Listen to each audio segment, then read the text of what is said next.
In this video, I'm in perfect conditions, so why am I finding it so hard to take photographs, even with a really good camera? Well, watch and find out. Roll titles.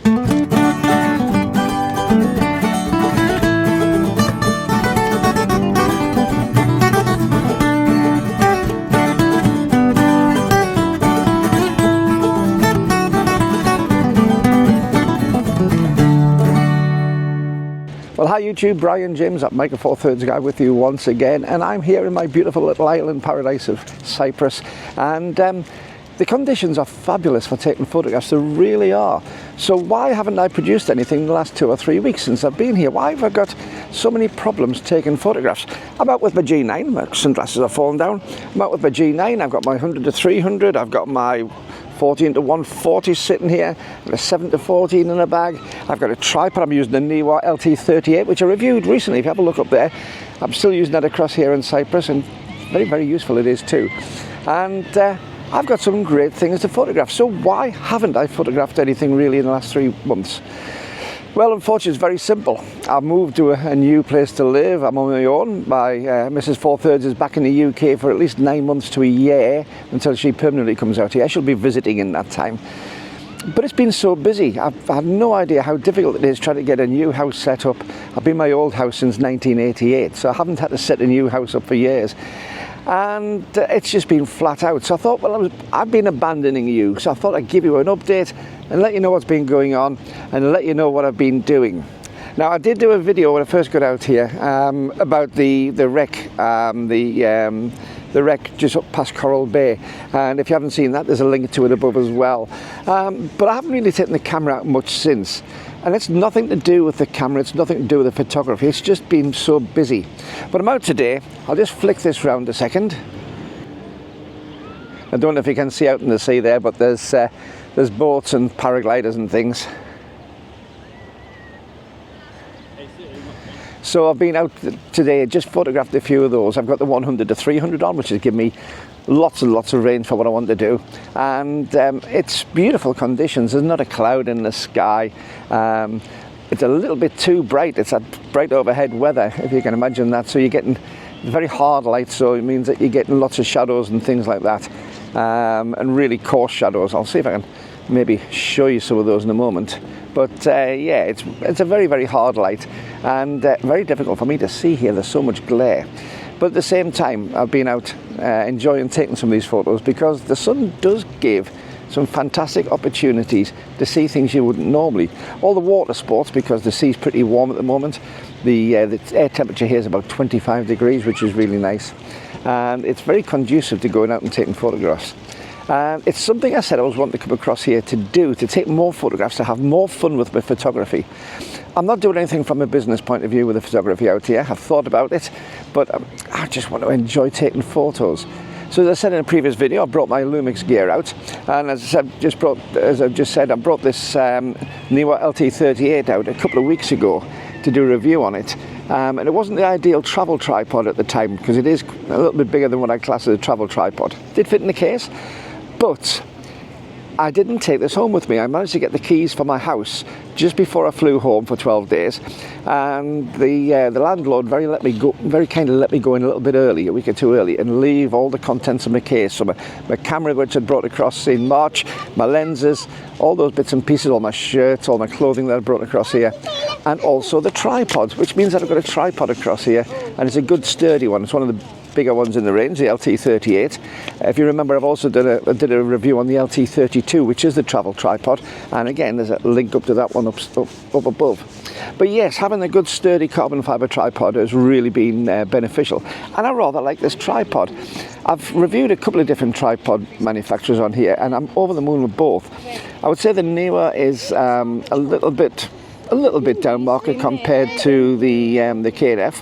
The KNF, I think, is absolutely brilliant, but there again, the KNF is £100 more than this LT38, and they're both sort of full-size tripods. So yes, the KNF I do consider a slightly better tripod, but there's nothing wrong with this. There's so much good on this little tripod, which I really like. I love the way that the legs look.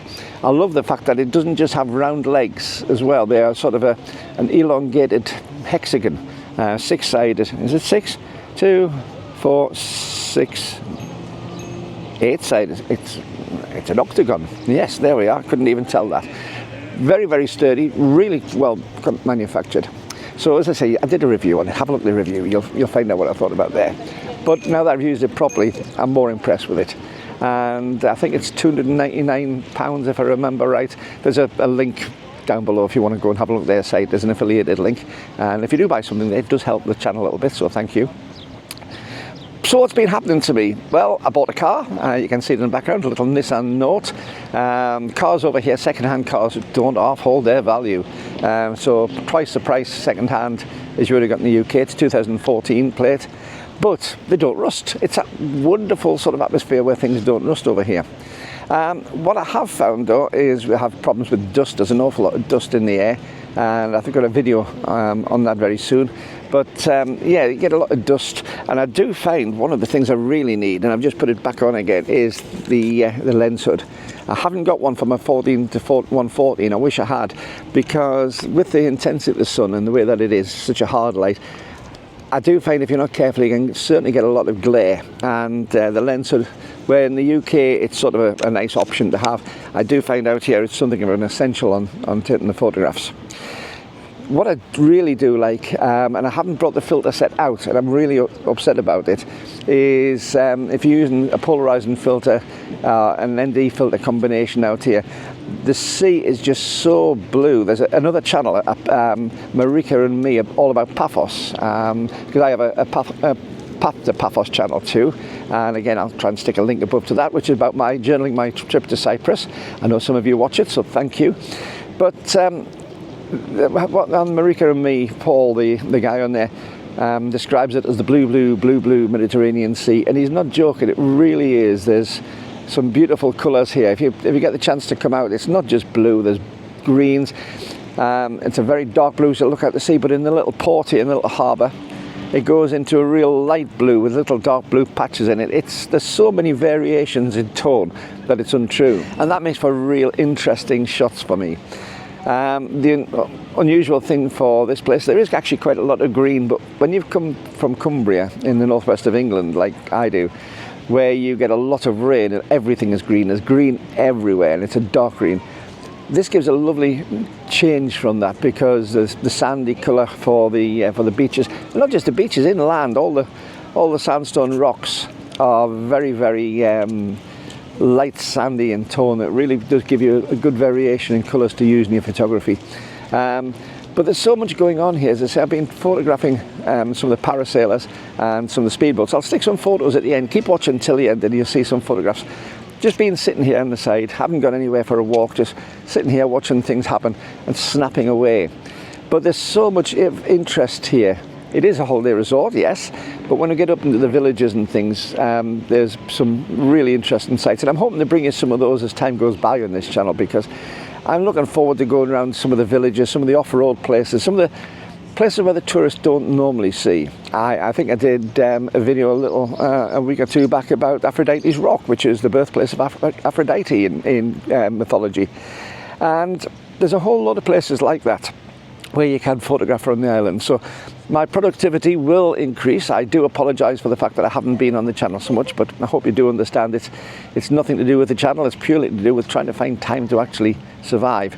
I'm also, of course, a singer, so I've been trying to go out and get work, trying to get some singing gigs, and I can't do the gigs properly until I have my yellow card, which is my residency certificate.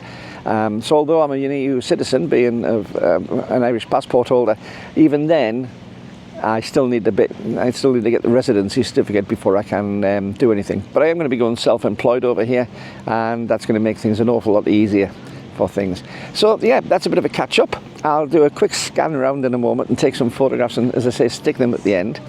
I hope you've enjoyed this video. It's as I say, just been a bit of a catch-up one, just a bit of a chat to you, because I've missed you. I have actually missed missed the comments that I get, and if you want to leave comments, please do. I read a lot of the comments. I don't necessarily agree with them all, but I almost always give a thumbs up to say that I've read it.